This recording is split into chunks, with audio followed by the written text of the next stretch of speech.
Good morning everyone. Today's topic life history of Aspergillus. In the life history of Aspergillus, we discuss about the systematic position, habit and habitat, vegetative structure and then reproduction. In this reproduction, we discuss about the vegetative reproduction, asexual reproduction and sexual reproduction. Systematic position means they are included into kingdom to the genus and their character. Second one is the habit and habitat. Habit and habitat, in this the Aspergillus fungi, these grow in most of the which area and which habitat. Vegetative structure means they are mainly plant body is the vegetative part, and then reproduction in this 3 point. Vegetative reproduction means the vegetative parts take part in the reproduction, asexual reproduction by the spore formation, and the sexual reproduction by the male gametes and female gametes are formation and they develop into zygote. Systematic position: kingdom mycota, chlorophyll absent, reserve fluid glycogen and cell wall of fungus cellulose.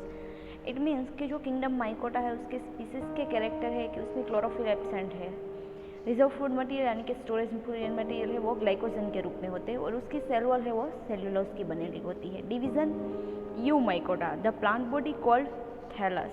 उसकी plant body है कि जो main vegetative structure है उसे हम thallus कहते हैं. The thallus में भी यूनिसेल्यूलर. इट मीन्स कि जो यू माइकोटा डिवीजन क्लास के अंदर जो फंजाई इंक्लूड होती है उसका थैलस यूनिसेल्यूलर यानी कि वन सेल या प्रेजेंट.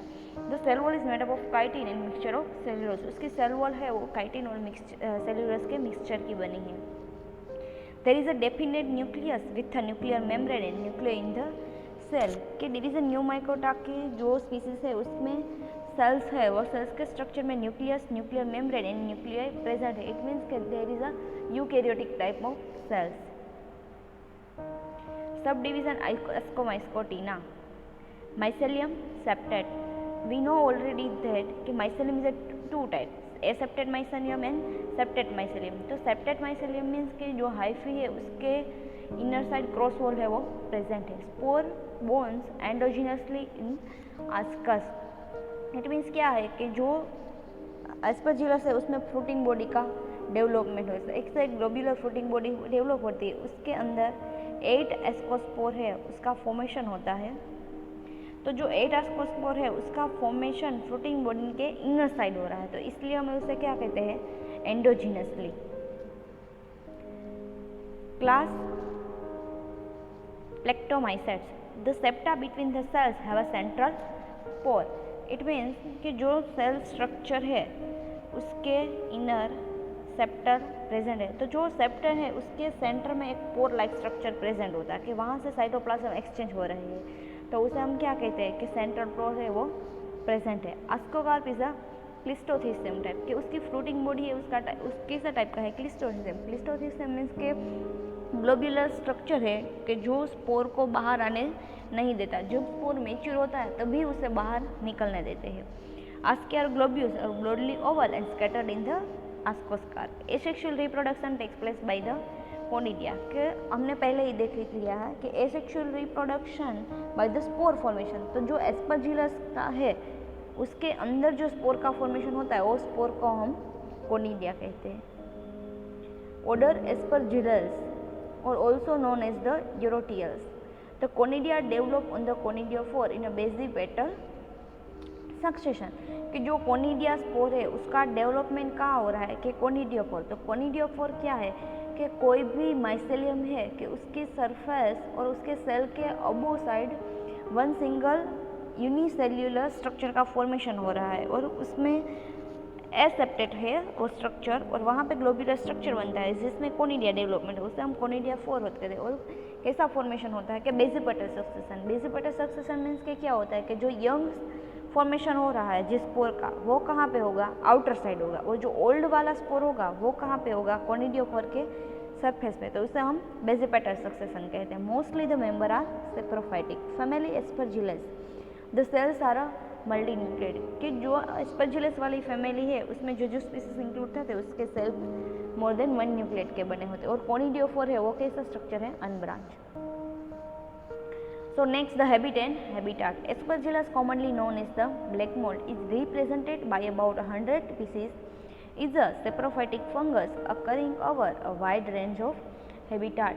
कि जो एस्परजिलस है उसे हम commonly known as the black mould कहते हैं. Why Aspergillus known as the commonly black mould? Because we see the onion in this outer surface, the many layers are present.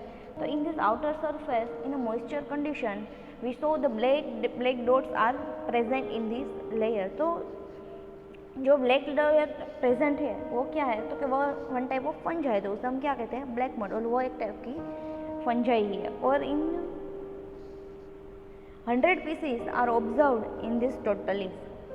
In this 100, the 30 species of the Aspergillus occurs in our India. Aspergillus can be grown easily by keeping a piece of cheese or bread in a warm, moist chamber. कि most of Aspergillus है वो कहाँ grow होती है? कि जो वहाँ moisture का कंटेंट ज़्यादा हो, जो यानी कि चीज़ पर हो, ब्रेड पर हो. हमने कई बार अपने घर पे देखा है कि जब भी कोई चीज़ हो और ब्रेड हो, उसे 1-2 दिन तक ऐसे कोई भी कोने में छोड़ देते हैं. तो वहाँ क्या होता है कि 2-3 दिन बाद उसे हम ओपन करते हैं तो उसके बीच में filament like white track structure जो आप में फाउंड होता है. तो वो क्या है? तो कि one type of fungi, it is called the Aspergillus. तो जो फंजाई है उसका डेवलपमेंट होता है वो कैसे दिखती है? तो कि form a greenish smoky patches along with the Mucor, rhizospores and Penicillium. They are commonly grown as a fruit, vegetables, pickles, jam, jelly and other food stuff. They are also found on the paper, leather, textile, soil and even air. And the few species are parasitic and causes disease on the animal and human being.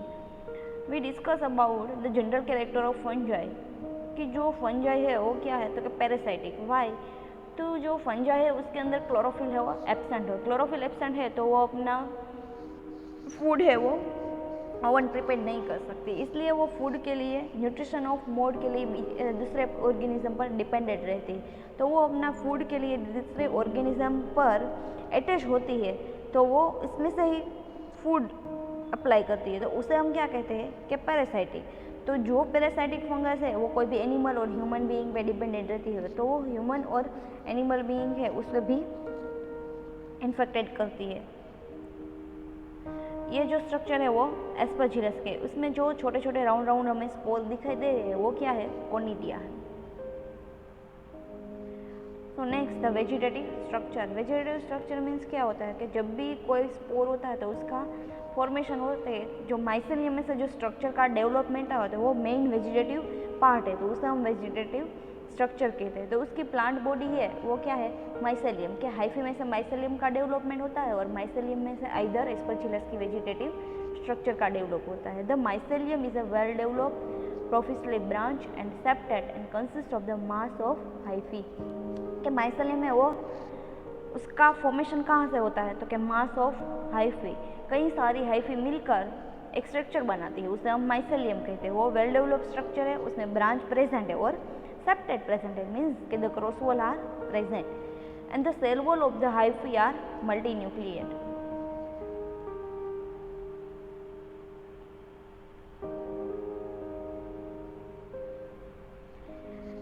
हम इस vegetative structure में देखते हैं कि उसके जो sales है वो इसने क्या बताया हमें कि मल्टीन्यूक्लिएट है. इट मीन्स कि जो सेल है उसमें हमें कई सारे छोटे छोटे न्यूक्लिएट प्रेजेंट होते हैं, तो उसे हम क्या कहते हैं? Multi nucleate. And mostly only one type of nuclei are present.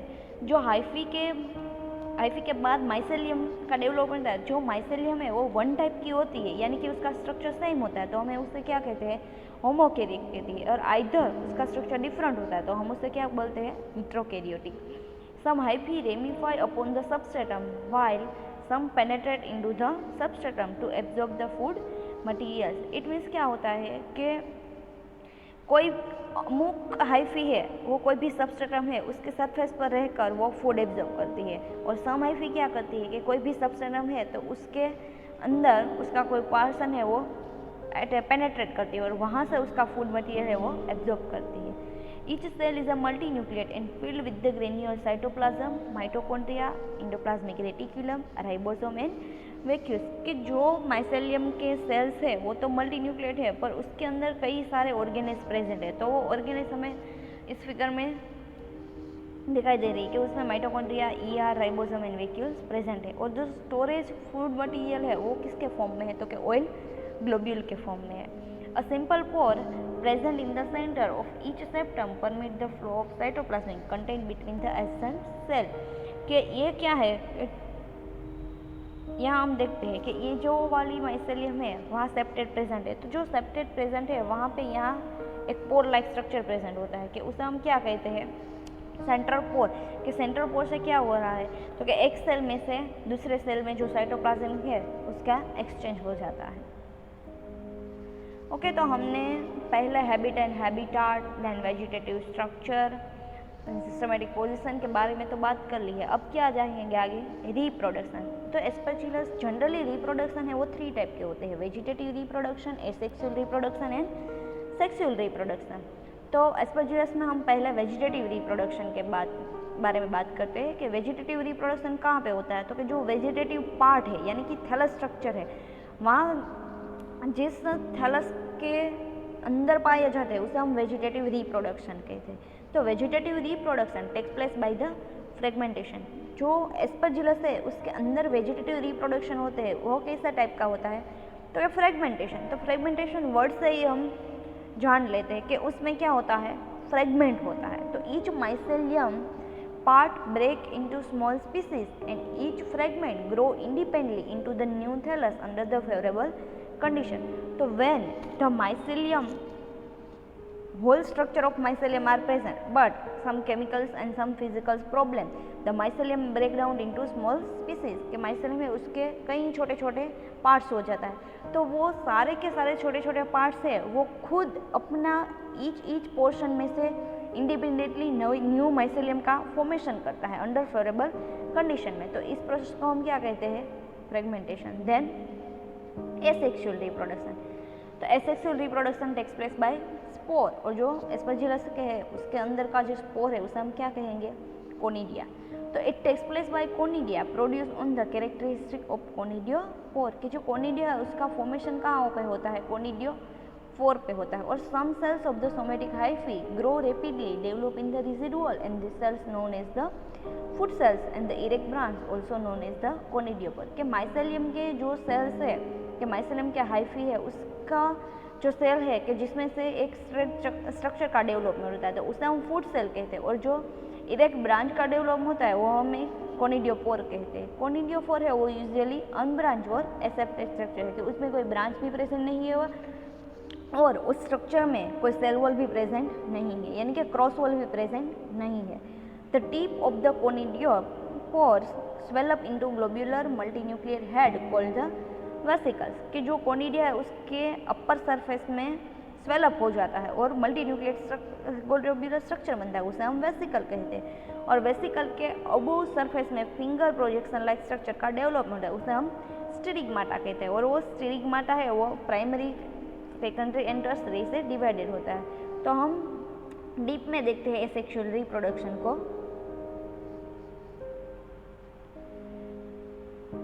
यहाँ पे फर्स्ट फिगर है। तो फर्स्ट फिगर हमने पहले क्या डिस्कस किया था कि कोई भी माइसेलियम है वहाँ सेल पे एक इरेक्ट स्ट्रक्चर लगे हुए हैं। तो इस सेल है उसे हम क्या कहेंगे, फुट सेल। और जो फुट सेल्स है वहाँ से क्या होगा तो कि फुट सेल है वहाँ से कोई भी एक इरेक्ट ब्रांच का डेवलप होता है। तो जो इरेक्ट ब्रांच का और अन ब्रांच का डेवलप होगा उसे हम क्या कहेंगे, conidiophore. When the conidiophore are formation the globular structure are develop. तो ऐसे हम क्या कहेंगे, वेसिकल। और वेसिकल का फॉर्मेशन होने के बाद उसमें फिंगर लाइक प्रोजेक्शन का फॉर्मेशन होता है। तो वो फिंगर लाइक प्रोजेक्शन का फॉर्मेशन हुआ उसे हम स्टिरिग्माटा कहते हैं। Then after the formation of sterigmata the some materials of the vesicles are come out through the stigmata and the formation of the spore। हमें दिखाई दे है यहाँ 2 स्पोर का फॉर्मेशन हुआ है, यहाँ 3 स्पोर हुआ है। तो ऐसे ऐसे फॉर्मेशन होता है। वो स्पोर का फॉर्मेशन कैसे होता है, बेसिपेटल सक्सेशन थ्रू होता है। और ये स्पोर का फॉर्मेशन कहाँ कितने होता है तो कि 10 to 12। जब 10 to 12 फॉर्मेशन इसमें फॉर्मेशन हो जाता है तब ये प्रोसेस कैसी हो जाती है, स्टॉप हो जाते हैं। तो अब हम देखते हैं कि ये स्पोर है उसका फॉर्मेशन कैसे होता है। तो फॉर्मेशन ऑफ कोनिडिया, कि जो कोनिडिया है उसका फॉर्मेशन कहता है तो कि first of all conidia develop into long chain on the stigmata, कि स्टिग्माटा के अपर कोनिडिया का फॉर्मेशन होता है और they are 10 to 12 conidia in each chain, के जो स्टिग्माटा की एक सिंगल चेन है उसमें कितने, तो कि 10 to 12 कोनिडिया का फॉर्मेशन होता है। The stigmata are a uninucleate, stigmata है उसका स्ट्रक्चर कैसा है, सिंगल न्यूक्लिएटस है। पर at the time of formation of conidia the single nucleus the फेलिस और stigmata divide the mitotically and the two daughter are nuclear, because हमने बोला कि स्टिग्माटा है वो तो क्या है, यूनिन्यूक्लिएट है। तो उसमें से 10 और 12 कोनिडिया का फॉर्मेशन कैसे होता है, तो जो 1 यूनिन्यूक्लिएट है उसका क्या होगा, माइटोटिकल डिवीजन होता है, और 1 में से कितना हो, 2 डॉटर न्यूक्लियर बन, तो 2 डॉटर न्यूक्लियर बन जाते हैं। तो उसमें से जो 1 डॉटर न्यूक्लियर है वो क्या होगा, तो कि पासिस इनटू द ट्यूब, के जो स्ट्रक्चर है उसके अपर सरफेस आते हैं तो उसे हम फर्स्ट कोनिडियम कहते हैं। देन जो सेकेंड बचा उसका फिर से माइटोटिकल डिवीजन होता है, और ऐसे ही प्रोसेस कंटिन्यू कितनी बार, 10 to 12 बार चल रही है, और first second third fourth 10 to 12 conidia का फॉर्मेशन होता है। The cytoplasm of the both conidia is through a narrow circular ring. It is called the isthmus. कि जो फर्स्ट कोनिडिया का फॉर्मेशन होता है उसके बाद सेकेंड, तो जो फर्स्ट और सेकेंड कोनिडिया का फॉर्मेशन होता है तो उसके बीच एक नेरो लाइक स्ट्रक्चर प्रेजेंट होता है, इसे हम एस्थेमस कहते हैं। ये हम देखते हैं फॉर्मेशन ऑफ कोनिडिया, कि जो ए फिगर है वो क्या है, यूनिन्यूक्लिएट सिंगल स्टिग्माटा है, और उसमें क्या होता है, माइटोटिकल डिवीजन होता है। When the mitochondrial division occurs, the 2 daughter nuclei present. The 2 daughter nuclei present, तो then the first one is called the first conidium. कि उसका क्या होता है, तो कि वो अपर की सरफेस है, वो अपर केप लाइक स्ट्रक्चर है, उसे बाहर की तरफ खींचता है और वह आगे हो जाता है, और बचा क्या, सेकेंड कोनिडियम। तो when the first are move to the outer surface, तो they are broke down the thick cap portion and they are called the new wall. And the बचे हुए जो सेकेंड न्यूक्लियर है वह क्या था, फिर से माइटोटिक डिवीजन है, और यहाँ पे कितना, 2 फॉर्मेशन होता है। तो जब ये फर्स्ट वाला है उसका फॉर्मेशन हो जाता है तो उसे हम फर्स्ट कोनिडियम कहते हैं। देन जो 2 बचे हैं उसमें से एक है वो फिर से ऊपर चला जाता है तो उसे हम सेकेंड कोनिडियम कहते हैं। तो ये क्या हो रहा है कि फर्स्ट और सेकेंड कोनिडियम का फॉर्मेशन तो हो जाता है पर बीच में एक नेरो लाइक स्ट्रक्चर प्रेजेंट होगा जिसे हम क्या कहते हैं, इस्थेमस। तो ऐसे फर्स्ट सेकेंड थर्ड का फॉर्मेशन है वो कंटिन्यू हो रहता है, और उसमें थैलेमस है उसका फॉर्मेशन होता रहता है। तो इसी तरह से 10 to 12 कोनिडिया है उसका फॉर्मेशन होता है। After the formation of the conidia the know about this what is like this structure and germination of conidia. So the conidia are formation on the conidiospore. So they are look like the small globulous unicellular and uninucleate और मल्टीन्यूक्लिएट black brown और green in colour के। जो conidia का formation होता है वो एकदम छोटे छोटे होता है, राउंड स्ट्रक्चर होते हैं और कई सारे यूनिसेल्युलर मीन्स के 1 सेल प्रेजेंट है और न्यूक्लिएट आइदर 1 अथवा तो मोर देन 1 प्रेजेंट है, और उसका कलर यानी कि काला, ब्राउन और हरा रंग के होते हैं। There are 2 layer. हम देखते हैं कि ये फिगर है उसमें ए वाली फिगर में हम देखते हैं कि बीच में न्यूक्लियस प्रेजेंट है, उसके आउटर एक सरफेस है, स्मूथ सरफेस वॉल है और उसके ऊपर एक स्पाइनी वॉल प्रेजेंट है। तो जो आउटर स्पाइनी वॉल प्रेजेंट है कि उसमें पिगमेंट पाए जाते हैं उसे हम क्या कहते हैं, एपिस्पोर कहते हैं, और जो थीन और डेलिकेट लेयर है उसे हम क्या कहते हैं, एंडोस्पोर। तो this is the structure of conidia. When the germination of conidia, तो first of all the conidia are formation, 10 to 12 conidia formation, they are completely formation, then they are dispersal by the vine on the substratum. So when this have a favorable condition, so they are the endosperm are rupture and formation a thin tubular like structure, it is called the germination of conidia, and then the spore are formation of the hyphae and then our mass of the hyphae and formation of mycelium. Sexual reproduction in Aspergillus we discuss about in our next lecture. Thank you.